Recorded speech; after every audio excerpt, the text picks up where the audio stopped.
Oh là là, ça sent super bon. TV5 Monde vous emmène en cuisine pour vous faire découvrir ou redécouvrir des plats africains. Pour ce premier épisode, on est avec Jessica qui va nous préparer un liboké de poisson, un plat congolais que l'on retrouve dans les deux Congos. Donc, comme on dit chez nous, liboké yambisi en lingala. Pour les ingrédients, c'est vraiment très simple. On va avoir besoin d'un oignon. Là, j'ai utilisé la ciboulette, mais vous pouvez prendre de l'oignon vert aussi, ça fonctionne très bien. Voilà. Piment, c'est pas obligatoire. De la tomate fraîche. À ne pas manquer surtout de l'ail. Il ne faut pas trop mixer non plus. Juste hacher un petit peu, c'est tout.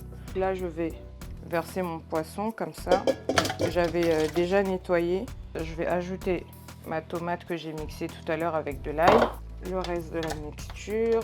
Le gingembre, c'est vraiment important pour le poisson, donc n'hésitez pas à en mettre. Là, je vais mettre une cuillère, ça suffit parce que ça, c'est vraiment que du sel. On n'hésitera pas à ajouter de l'eau si on voit qu'il n'y a pas assez de jus.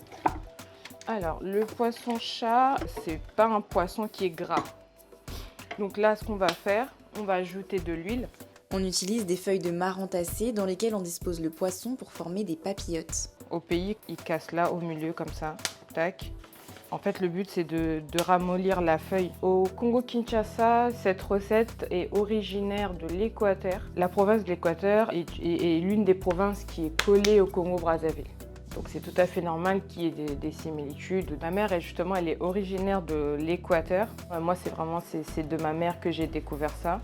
C'est d'elle que j'ai appris la recette. Mais j'ai amélioré, j'ai varié, j'ai ajouté des choses. Par exemple, là, la noix de muscade que j'ai ajoutée, ma mère, elle n'en mettait pas. Alors, le but est que la cuisson se fasse de façon rapide. Il faut bloquer les coins. Il faut toujours, une fois après avoir posé le poisson, ajouter du papier à l'huile. On m'en demande souvent, Jess, j'ai pas de feuilles, je fais comment? Papier cuisson. Alors là, on est en train de cuire nos papillotes de poisson, donc les bokeh mbisi, à l'aide d'un barbecue électrique. Donc c'est même pas la braise ou quoi, parce qu'au pays on le fait avec du bois, mais à l'intérieur le goût reste exactement la même chose. Quand on n'a pas de barbecue, on met au four. C'est vraiment les feuilles qui fait absolument tout.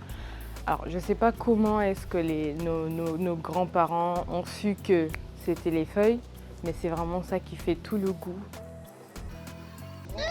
C'est bon, c'est doux, ouais, j'aime bien.